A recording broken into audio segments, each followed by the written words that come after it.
기본으로는 이제 이용자들을 이제 지역사회 기반으로 된 이제 주거의 여러 가지 이제 형태로 좀 이전시키는 것들이 이제 첫 번째 안인데요. 이제 기본적으로 이제 이용자를 가나다는 지금 현재 이게 어떤 모형인지에 대해서는 제가 이제 제 연구 범위 외의 범위여서 이제 세부적으로 아직 좀 다루지는 않았지만 일단 뭐 돌봄이라든지 의료의 필요성에 따라서 이제 가나다형을 만약에 나눠진다면 이쪽으로 좀 이용자들을 그에 따라서 좀 이제 탈시설 혹은 거주 공간을 좀 이전하는 방안과 동시에 이제 종사자들을 기존 종사자들 그대로 혹은 일부 종사자들 물론 전부 모든 종사자들 좀 그 직무를 재배치하기 사실 현실적으로 어렵기 때문에 일부 종사자들을 배치하는 방안인데 그래서 주택에 이제 직접적으로 좀 배치될 수 있는 인력들이 있겠고 그와 반면에 이제 장애인 거주 서비스 지원 센터에 대한 필요성을 좀 많이 언급하셨는데 이게 거주 서비스의 기본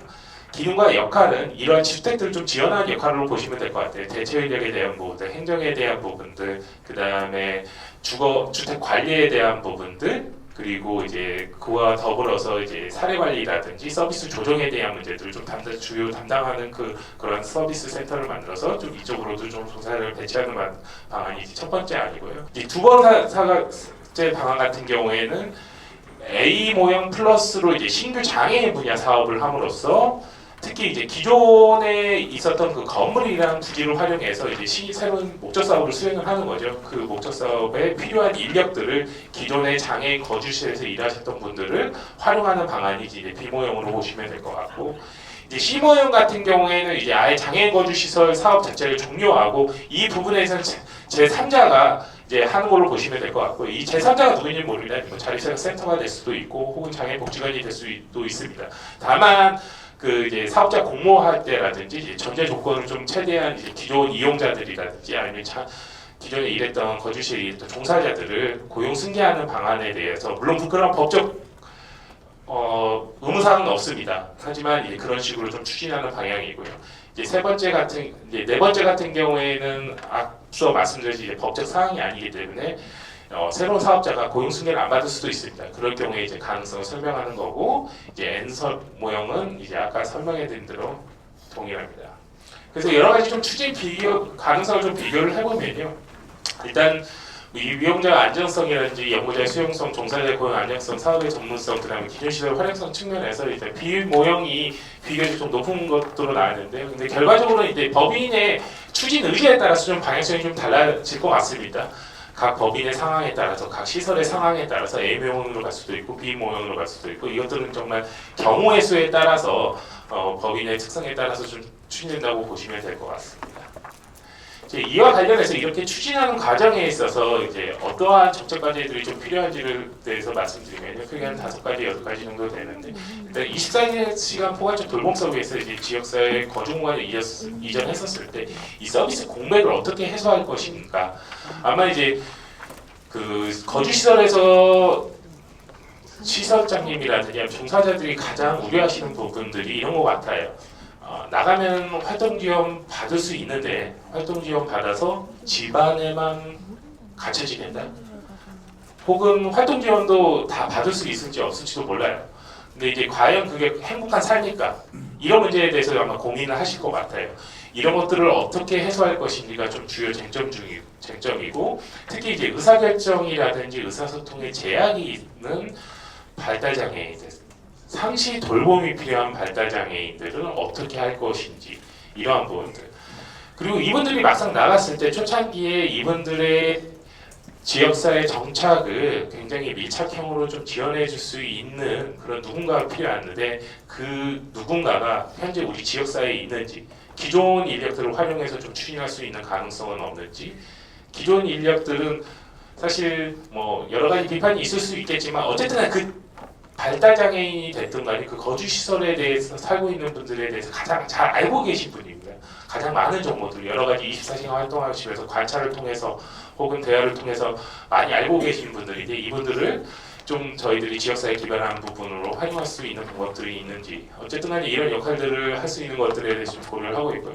되도록이면 돌봄이라든지 의료 지원 수준에 따라 좀 다층 서비스를 설계해서 우리 장애인분들이 시설 장애인들이 이제 지역사회로 나갔을 때 최대한 좀 자기의 필요도에 따라서 좀 선택할 수 있는 좀 다층적인 서비스 설계가 좀 필요하지 않나 싶습니다. 그래서 지금 저희들이 나름 지금 여러 가지 형태를 좀 짜봤는데 지금 현재 좀 복잡합니다. 그래서 일부는 최근에 이제 여러분들께 이제 자문을 얻으면서 좀 단순화시킬 수 있다라는 필요성을 느끼는 의견을 좀 주시긴 했는데요. 기본적으로 이제 자가용 같은 경우 공공임대라든지 뭐 그런 형태의 주택 혹은 본인의 직접적인 집에서 거주하는 형태로 보시면 될 것 같고, 그다음에 대안전주택 같은 경우는 최근 이제 서울시에서 추진하고 있는 지원주택이라든지 이제 그런 부분을 좀 이해하시면 될 것 같은데, 기본 논리는 지금 돌봄 욕구하고 의료 지원 욕구에 따라서 왼쪽 방향으로 갈수록 그런 돌봄 욕구라든지 의료 욕구가 좀 높은 형태이고요. 그리고 이제 오른쪽으로 갈 수 있도록 갈수록 이제 돌봄이라든지 의료 지원 욕구가 좀 낮은 형태이고 그런 형태입니다. 그리고 이제 특이한 게 저희들이 이제 돌봄주택하고 집중 돌봄주택에 대한 제한을 하게 되는데요. 이것들을 제한하게 된 이유는 결과적으로 이제 의료 지원이 필요한 친구들, 그다음에 자폐성 장애를 가진 친구 중에서도 정말 상시 모니터링이 필요하고 그리고 도전적 행동을 가진 친구들을 1주택 1인 1주택에 하는 것, 그런 모형 설계가 가능할 것인지에 대한 고민을 해본 결과, 그렇다면 한 4인 정도의 기준으로 거기에 좀 의료가 지원이 필요한 좀 간호사를 좀 배치하는 방안, 그런 것들을 고려해서 한 4인 기준에서, 혹은 집중 돌봄주택 같은 경우에는 뭐 크게는 한 6인에서 8인 규모가 좀 될 수도 있겠는데, 일단 돌봄주택 같은 경우 한 4인 기준 선에서 좀 설계가 필요하지 않나. 근데 국외 사례들도 제가 좀 살펴보니까 대부분 이제 미국 경우 같은 경우에도 발달장애인 같은 경우에 이제 4인 규모의 공동생활 가정으로 많이 지금 현재 가고 있더라고요. 한 60%가량은. 이제 그런 부분에 있어서 일단 설계를 했고요. 이제 두 번째 부분은 이제 기존 시설 종사자의 일자리 상실 부분인데요. 지금 한 1,800여 명 정도의 이제 장애인 거주시설 종사자들이 있는데, 이 중에서 한 20에서 한 40% 정도 좀 일자리를 상실할 것으로 좀 예측이 됩니다.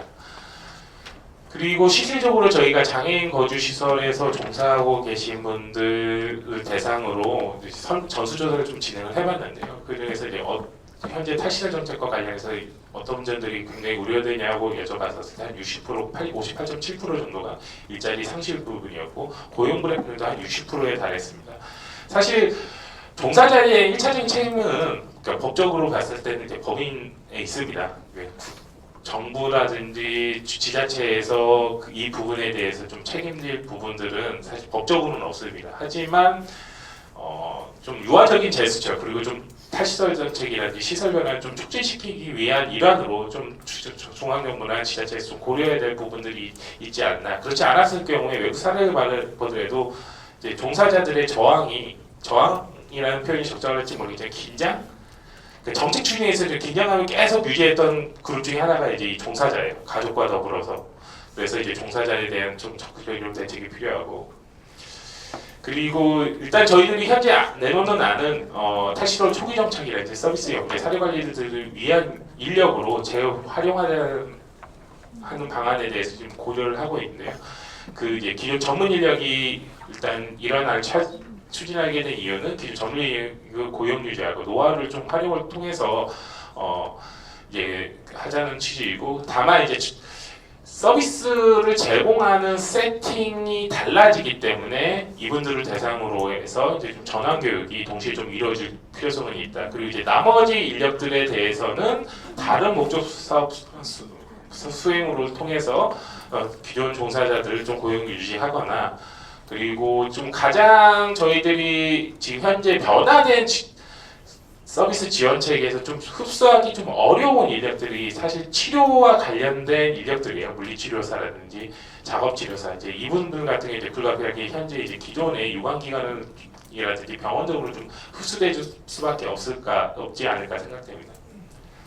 지금 현재 저희들이 시설 변화를 통해서 직무 전환 배치 가능한 인력과 좀 어려운 인력들을 좀 구분을 해봤는데, 현재 저희들이 좀 평가한 대로는 기존의 센터장이라든지 생활지도관이라든지 사회재활교사, 간호사, 사무원 등은 변화된 체계에서도 충분히 전환 교육을 통해서 할 수 있는 역할들이 있을 것으로 기대됩니다. 그와 동시에 이제 주택 관리를 위한 시설 관리인, 그 다음에 영양사, 그리고 이제 아까 이제 강경래 팀장님께서 말씀하신 그 요리하는 거에 대해서 만드는 거에 대해서 굉장히 어려움을 갖고 있다고 했잖아요. 그분들에 대해 과 관련해서 이제 조리원, 근데 다 그렇지는 않을 거라고 좀 기대를 하고요.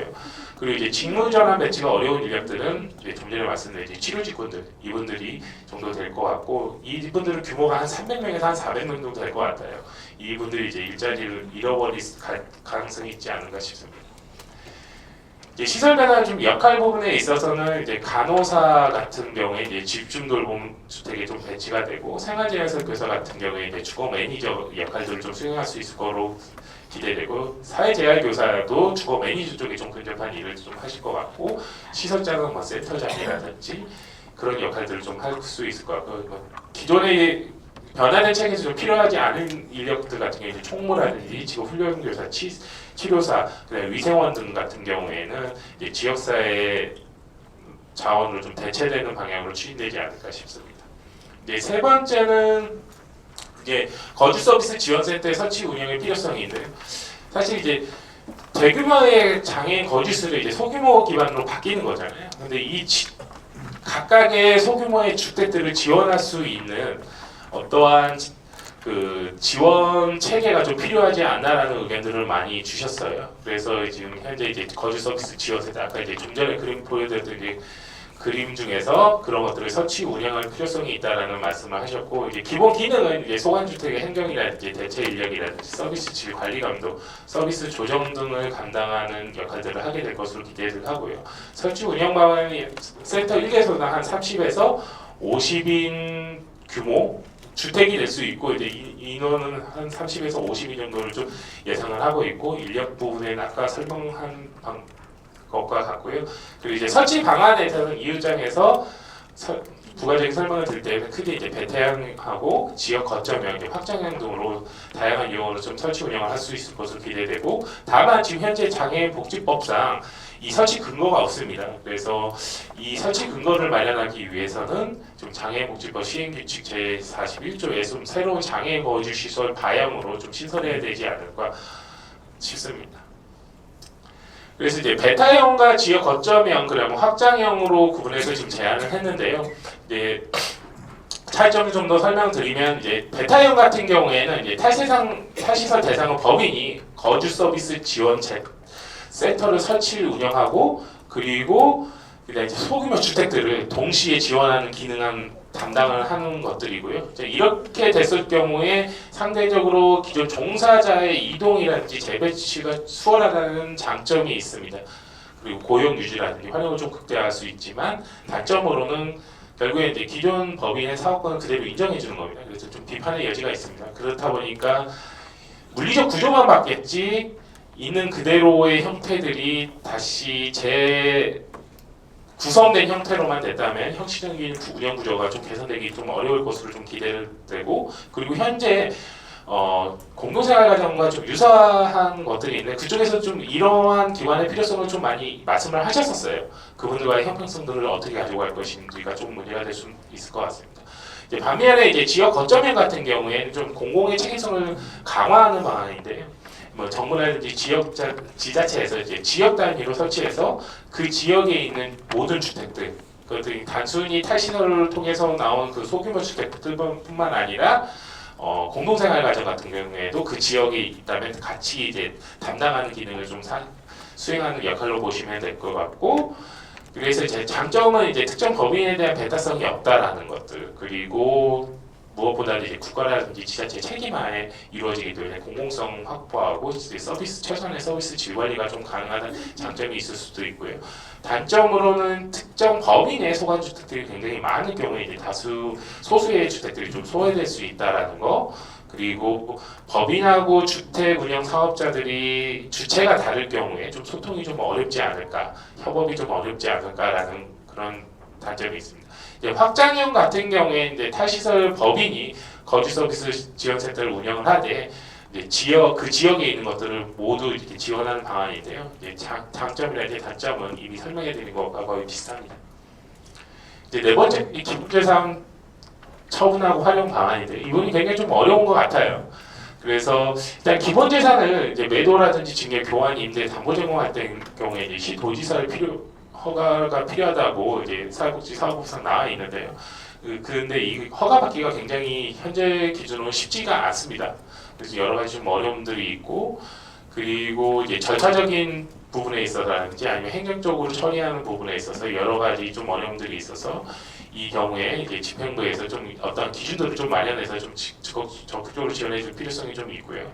그리고 특히 이제 어려운 문제 중에 하나가 이제 이미 말씀드렸던 서울시 외에 그것도 이제 지역 외곽에 위치한 그 건물이라든 부지들을 어떻게 할 것인가. 그러니까 법인에게 모든 걸 맡기기에는 쉽지는 않습니다. 그 철원에 있는 예를 들어서 뭐 시설을 뭐 장애인 시설 변화를 통해서 이제 장애인들이 다 이제 더 이상 거주하지 않았을 경우에 이제 어떻게 활용할 것인지 일단 위치적으로 지금 서울시 내에 존재하고 있지 않기 때문에 어려움들이 좀 있어서 이것들을 국가나 지자체에서 직접 매입하거나 아니면 자산 대체를 해주거나 아니면 국가 지자체에서 매입을 한 다음에 이제 새로운 목적을 통해서 공공 목적으로 좀 활용한다든지 이런 것들을 좀 적극적으로 검토해야 되지 않나 싶습니다. 그리고 이제 다른 목적 사업 활용과 관련해서는 이제 기존의 장애인 거주시설 사업을 종료하고 뭐 장애인 복지관이 됐든 간에 이제 유사 사업을 새로 했었을 경우는 이제 정관에서 이미 정하고 있는 사업의 내용이라면 그게 크게 어려움이 없을 걸로 기대됩니다. 근데 정관에서 정하고 있지 않을 경우에 이제 법인 설립허가 취소에 해당돼서 이런 것들을 어떻게 특례 규정을 둬서 좀 인정을 할 것인가에 대한 것들이 중요한 쟁점 중에 하나고요. 그리고 새로운 사업들을 수행하는 데서 어려움 중에 하나가 대부분의 신규 사업을 하게 되면 초기 년도에 정부 운영 지원금을 못 받습니다. 그러니까 자체적으로 운영을 하고 감당을 해야 돼요. 그와 동시에 어쨌든 간에 기존 시설물이라든지 부지를 활용해서 새로운 사업들을 하고자 한다면 그에 따른 기능 보강비 비슷한 게 필요하죠. 그러니까 시설 공간이 여러 가지 측면에서 그 목적에 맞게 변해야 된다는 거죠. 그에 대한 소요되는 비용 자체를 누가 부담할 것인가에 대한 것도 중요한 쟁점 중에 하나로 보시면 될 것 같습니다. 네, 마지막으로 예산 부분인데요. 지금 현재 장애 거주 시설 같은 게 이제 국고보조 70%, 뭐 광역지자체 30%인데 서울시 같은 경우 50대 50으로 가고 있습니다. 그런데 이제 대규모 시설을 지역사회에 기반한 주택으로 갔었을 때 이제 새로운 예산 기준이 필요하지 않나. 지금 현재는 시설 규모에 따라서 예산을 지원하는 구조인데 이제 소규모 주택 같은 경우에는 어떻게 될 것인지, 그리고 시설 변환으로 인해서 장애인 거주 시설을 예를 들어서 이제 한 1개소가 됐든 2개소가 됐든 이제 변화를 통해서 일단 결과적으로 이제 폐쇄를 하게 된다면 그에 따른 그에 투입됐던 예산들이 감소가 생기는 거잖아요. 그 감소 부분을 어떻게 탈시설 지원 예산으로 좀 전환하여 사용할 것인지가 주요 쟁점 중에 하나이고요. 이제 그와 동시에 이제 지원 방식에 있어서는 과거에는 이제 시설 1개소당으로 했었을 땐 1개소를 기준으로 예산을 지원하는 방식이었는데 이제 1인당 예산 방식으로 좀 전환이 좀 필요하지 않을까라는 것들이 필요하고, 지금 현재 있는 자료들 좀 살펴보니까 이제 시설당 1인당 단가는 한 거의 3천여만 원 정도 되더라고요. 이제 직접비 같은 경우는 이제 간접비 정도까지 포함하게 되면 한 4천만 정도 소요되는 걸로 지금 추정이 되고 있습니다. 반면에 순수하게 다른 서비스를 다 제외하고 지금 현재 최중증 장애인이 활동지원 서비스를 이용할 경우에 최대 1억 1,500만 원 정도가 소요됩니다. 근데 그 다른 서비스를 제외한 분이 그러니까 엄청난 금액 차이가 납니다. 이것들을 과연 순수하게 예산을 감당할 수 있을 것인지, 이것들을 어떻게 풀어나가야 될 것인지에 대한 좀 고민이 필요하고, 지금 영국 같은 경우 제가 한번 살펴보니까 1주택 4인 거주하는데 5억 3,200만 원 정도 되더라고요. 여기는 지금 사회서비스 비용이 지금 빠진 겁니다. 그 외에 이제 순수하게 그 주택과 관련된 주택을 지원한 인력, 그 다음에 그리고 그 장애인들이 살 수 있도록 주택을 마련하는 자본 비용, 그 다음에 생활비, 유지 관리비, 그 다음에 운영주택 관리비를 포함해서 이제 이 정도의 규모가 필요하고, 그리고 이제 지금 종사자도 보면 이제 이용인 4명당 같은데 이제 이건 거의 그룹형 형태에 근접하다고 보시면 될 것 같고요. 종사자만 해도 이제 7.5명 정도가 투입되고 있어요, 평균. 그만큼 많이 종사자들이 좀 필요하다라는 부분들. 그래서 이 부분들 어떻게 풀어나가야 될지 좀 고민이 좀 필요할 것 같습니다. 그리고 이제 그와 더불어서 이제 국고보증으로 계속 나가는 것이 맞는지 지방이양 예산으로 맞는지에 대한 의견들이 있는데, 일단 국고보증으로 계속 지원하는 방법이 방식은 이제 기본적인 논리는 장애인 거주 시설 이것들이 이제 대규모 시설이 소규모 주택으로 변환됐더라 하더라도 그대로 이제 장애인 거주 시설 한 형태로 인정하는 방안인데요. 이것들은 이제 일단 별도의 기준을 마련할 필요가 없다는 측면에서 이제 신속한 추진이 가능합니다. 네, 반면에 이제 기존 법인의 사업권을 좀 그대로 연속성을 좀 보장하는 방안이고, 그다음에 유서 시설과의 형평성 문제도 있고, 그다음에 이제 형식적인 시설 변환에 그칠 수 있다는 그런 한계점이 좀 존재하고 있고요. 반면에 이제 두 번째 하는 이제 서울시 지방자치 예산으로 이제 지원하는 방식인데요. 이제 공동생활 등 이제 소규모 시설하고 이제 동일하게 지원하되 그 시설에 들어갔던 예산분을 이제 지자체에 지원함으로써 그 지원금 자체를 서울시가 좀 자체적으로 시설과 협의를 통해서 활용할 수 있는 방안, 그 방안이 이제 두 번째 방안이라고 볼 수 있을 것 같습니다. 이제 기본 논리 구조는 이렇게 되신다고 보시면 될 것 같고요.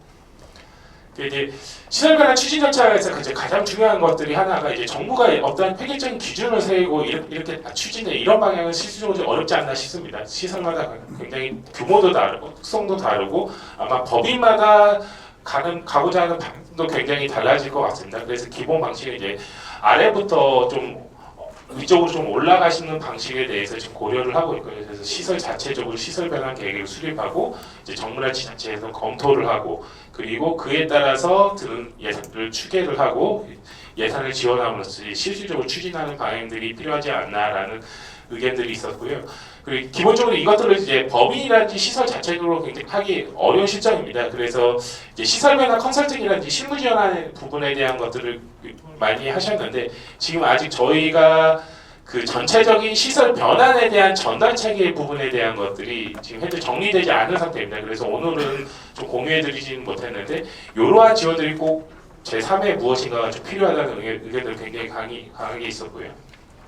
그리고 이제 중앙정부와 서울시의 시설 변환 추진 체계는 기본적으로 뭐 탈시설 로드맵 마련하고 뭐 지자체 차원에서 지역사회 추진 계획 수립하고 그리고 보고하고 실행 계획 수립하고 그다음에 예산 확보하고 이런 구조로 좀 되지 않을까 싶습니다. 지금 시간이 제가 좀 많이 소비를 한 것 같아서 오늘 준비한 내용들을 이렇게 마치도록 하고요. 오늘 많은 관계자분들께서 오셨는데 의견을 주시면 아니 좀 연구가 진행되어 있는 단계이기 때문에 의견을 주시면 저희들이 좀 보완을 하도록 하겠습니다. 예상으로 마치겠습니다.